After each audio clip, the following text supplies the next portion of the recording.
Hello everyone, welcome back to the channel. In today's video, I'm going to show you how to use PayPal checkout on Depop. So first of all, you need to open the item that you want to purchase.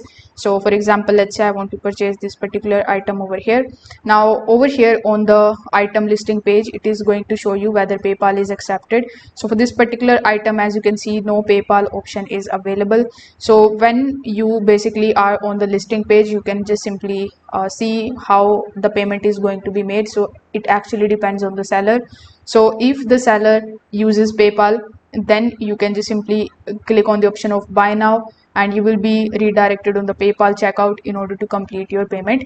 You can sign in your PayPal account there, and then you can choose your available payment method. Now if you don't have a PayPal account, you can just simply select the option of debit or credit card instead. When the option appears in front of you, you can then enter your card details, and then you can complete the purchase as a guest.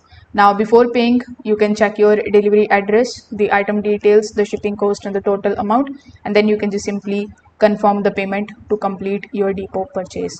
So if this video helped you out, make sure that you like this video and subscribe to the channel. Thanks for watching.